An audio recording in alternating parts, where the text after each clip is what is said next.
could be bailing for the heart and soul of Kenya's judiciary? That is our conversation today on Richard Mwanjo Exclusive. Welcome on board. I have Herman Manyora, Kenya's most sought after political analyst, to help me bring that conversation home. Prof, great to see you. Thank you. Always on your phone. Yeah. Are you a Gen Z though? Of course. You didn't know. That's an insult to the youth. She's in Gen Z. Hamtoki town? Were you there when I was born? No. Hii town tunaenda wapi? Unawachia nani? Wanasema wewe atuoli masani ya kwenda kijijini. Kwenda wapi? Hii town ndio tunakaa hapa. Na sisi tutapata kazi lini mkika hii town? Mwende mlime, fanyeni ukulima. Muko na nguvu ya kulima. Prof, let's have a conversation about reforms in our judiciary. There's an establishment led by Nelson Havi, Ahmed Nasir, and a few others who believe we need radical surgery in our judiciary, akin to that one of 2003 when Kibaki came into power. But this kind of surgery, they believe, has to start with the axing of CJ Koome and a few other judges of the High Court of Kenya. Prof, I want to understand, do you believe that this is a genuine call for reforms, or you also buy the argument that this could have been a sponsored reform as such? Yeah, I don't buy into it. They want to remove CJ Koome, I've said before, and not High Court judges, for your information. Yeah, sure. Supreme Court judges. So then, unless they are able to answer me, then after that, what? Which they are not providing the answer. The argument from Nelson... Then you go from the same pool of judges, get another set, take them to the Supreme Court, and then perpetuate what they are calling Jurispesa. The argument from Nelson Havi is that... That's a zero game. Is that these judges of the Supreme Court who should be asked are carrying ghosts from the past. They are blemished lambs. They want people who are going to be signposts of accountability, transparency, and integrity. Now that's my question. Are you going to buy that from Nelson Havi? I don't buy from them. I don't. Let them come clean. What are they after? Wawache Martha Koome amaliza tamu yake, akule pesa, kama ni kunaona anone, kama ni kununua manyumba anunue, Dubai and everywhere. Let another set of judges come and do the same. Until we look afresh at our judiciary. When Kenyans sit down and to have a national conversation about way forward, a national conversation on how we shall move as a country, to establish a charter, not this nonsense of the 2010 constitution. This one, I didn't even support it. I could see it was weak in provisions, in architecture, in many things, and in its over-reliance on goodwill of those in power. I didn't even vote for it. I was waiting for an opportunity for us to have a national charter. This country requires a national charter. When we establish when we get ourselves a national charter, we will then answer questions like, do we need a Supreme Court? If yes, what sort of Supreme Court? How do you get the judges in that Supreme Court? How many? What are their roles? Today, the Supreme Court is where anybody can go. You steal somebody's chicken, they jail you, you appeal to the High Court from the Magistrates Court. It is confirmed you want to go to appeal court. It is confirmed you want to go to the Supreme Court. So replacing Martha Koome with anybody doesn't make sense to me. So they are on some cheap agenda. Some cheap agenda. Grand Mullah, my friend, Ahmed Nasir. My friend, Nelson Havi, Le President. I don't know how they pronounce it. Please, you are on agenda. It is naked. We can all see. You are not after reforms in the judiciary. You are after Martha Koome. And you have a paymaster. Simple. Could they be working at the... Let them explain to me what sort of judiciary, what sort of Supreme Court we shall have after Martha Koome and his team exit. Once they answer that, we shall support them. So they should stop everything they are doing. First tell us what the Supreme Court will look like. How will it look? Who will be there? What caliber of judges? How shall we get them? Once they address that, then they can go to the next stage and remove them. But for now, I'm not convinced they are genuine. I'm not convinced. You're passing the impression that Nelson Havi, Ahmed Nasir, and a few others who are calling for these reforms are working at the behest of a bigger person. I thought so. A paymaster. I thought I said so, and I want to say the same. And unless they convince me, and many Kenyans, I'm not alone. I speak for many Kenyans. Let's dissect Yes. and unravel who this paymaster could be. The arrow seems to be pointing at our president, William Ruto. I don't even care. I just know it's somebody somewhere. A bigger power? Somebody somewhere. Somebody bigger than GM and Harvey must be big. So let's just stop there. Yeah. DP Rigathi Gachagua, the former, Yes. has come forth and revealed that even this purge to oust CJ Martha Koome is informed by the scheming that started way earlier from President Ruto. Yes. That even when they go to power, he had already started scheming for removal of CJ Koome. But then again, Rigathi Gachagua believes that, why are you coming for a woman? Come and face me man to man. Why are we literally taking this to now be a gender thing? Do you think we are stripping law? It's politics. We are not even going to take what Gachagua is saying at face value. Yeah. He's playing politics. Him is politics. Kuja mundu humundu. It doesn't mean he loves Martha Koome or anything like that. It's just politics. He's hitting at a soft spot. Yeah, it's nothing. He doesn't love Martha Koome or the judges. No, it's politics. Or supporting women? I'm not tempted to believe him. I can't believe him. Yeah, but if it turns out it's true, fine. But he's just playing politics. Oh. You've always gone on record saying that our judiciary needs reform, from the many backlogs in our courts to also having judges out here who are signposts of accountability and transparency. So for us to get to that envisioned end, Prof, which will be the low-hanging fruits that we should first seek to tap into before we look at the bigger picture of now reform? You know, it is possible to have some reforms that can drive us in the meantime, as we wait for that big day of the national charter, of a good judiciary that can birth a new Kenya and support the midwifery and thereafter, the natal and the postnatal process. So it is possible if we got one man or woman to be the Chief Justice. One man or woman? Yeah, it's possible. And that is, you know, that is depending on a human being. That is not depending on structures or an institution. Depending, it's luck. If you are lucky to get one person, or if we can push through that one person. And this is why I'm asking Grand Mula and Harvey, who is this one man you have to be the Chief Justice? And how will we ensure he gets it? What do you think should be the bread and butter that should come from the pick that we should go for as the next CJ, in case they oust Martha Koome? No, just a man or a woman, that's all. Just need to be a man if you are a man, that's all. And intelligent at that, with the capacity. Because you can be very good, very well-meaning, well-intentioned, no nonsense. You don't get pick calls from anywhere and act on them, but you need capacity. You may not have the capacity. So it has to be a person with the capacity, with the intellect, with the conviction. A person able to stand up against authority and tell them go to hell. Look at somebody in the eye and tell him, I'm not doing that. And then use his capacity to reform the judiciary. There's so much you require to change the judiciary.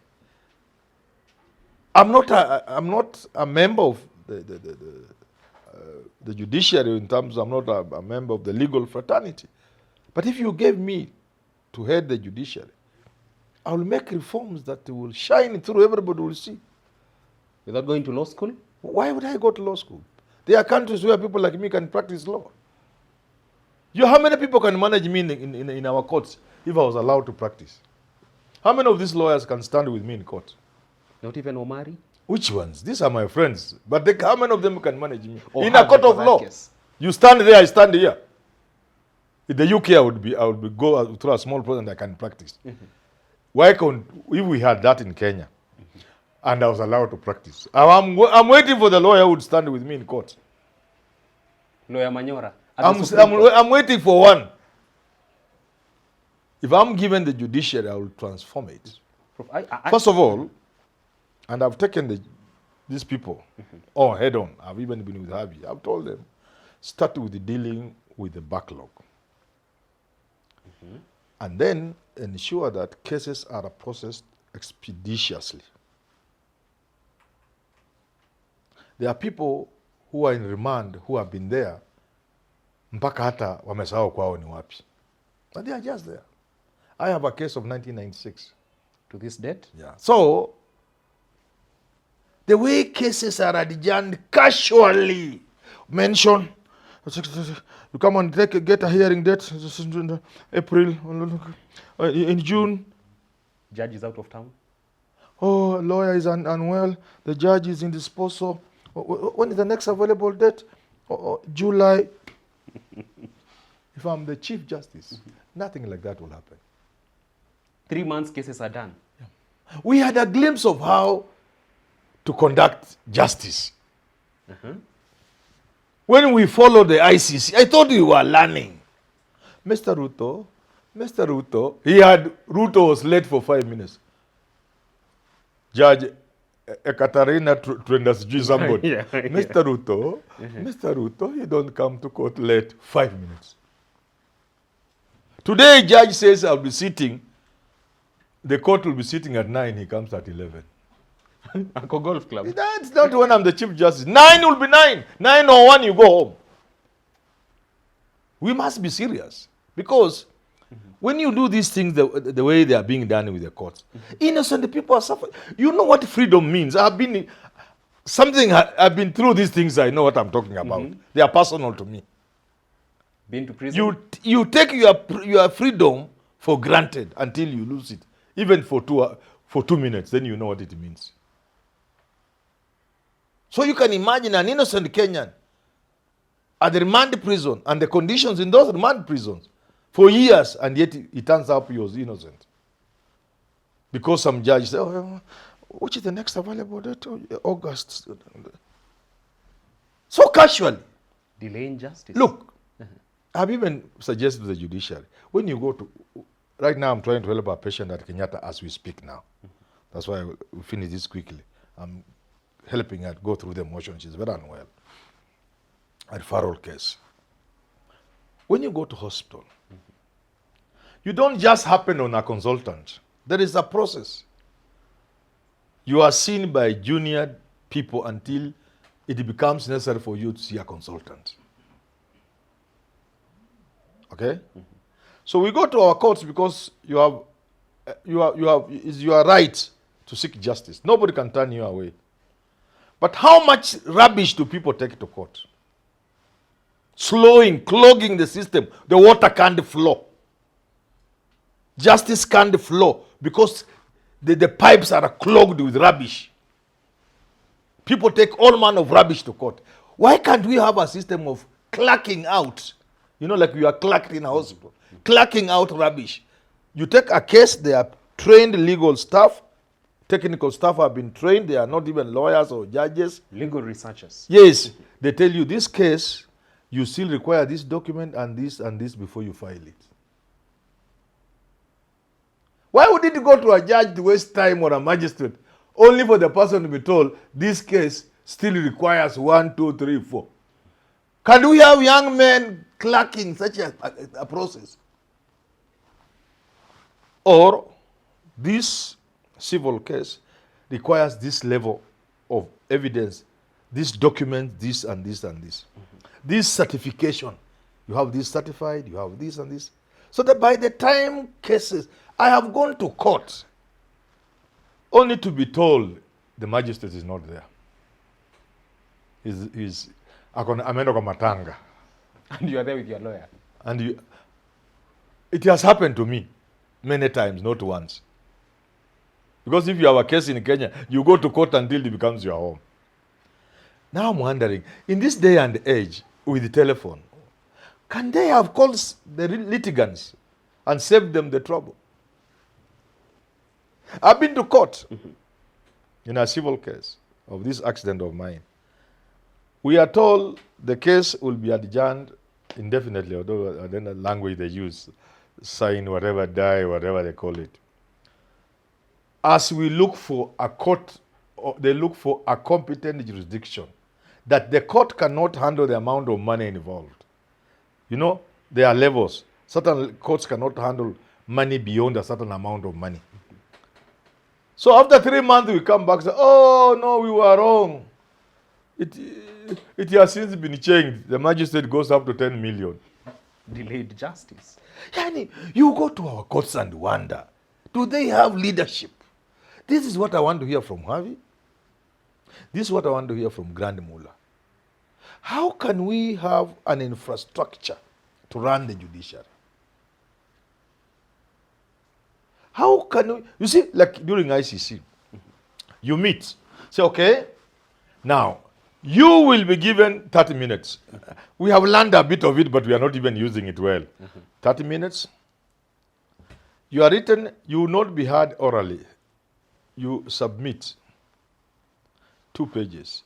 It is explained by 2 pages what it is meant. You don't go and squeeze the print size. No, it is given mpaka the number of words using what print. You do that and you don't go to court to speak. They have gone through it. Look at our appeal system.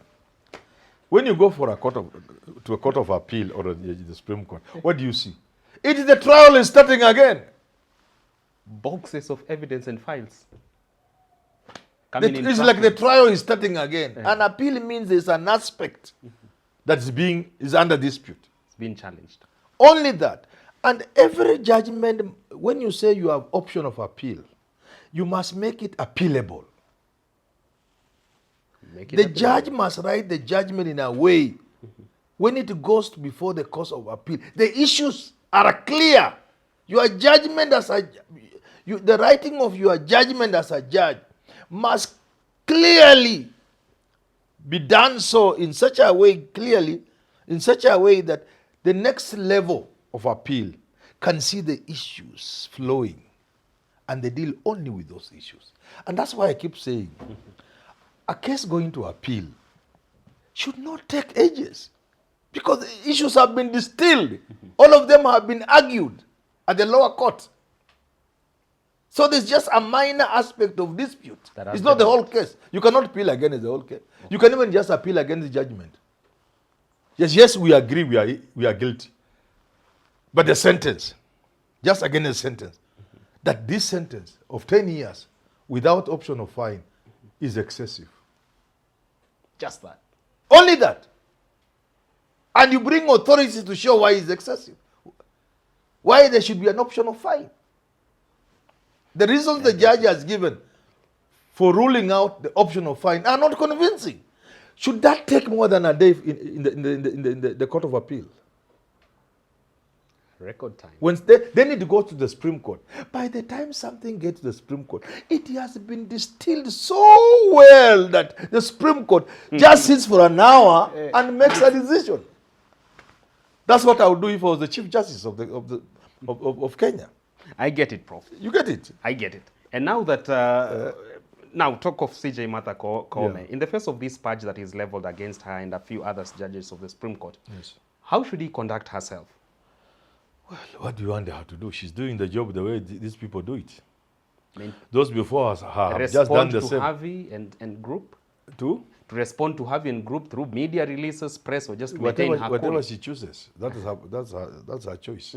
It doesn't cheapen her by her responding to such. No, she can keep quiet. But what I don't like is going to court to block the scrutiny. How? You cannot go to stop the Judicial Service Commission from hearing complaints against you.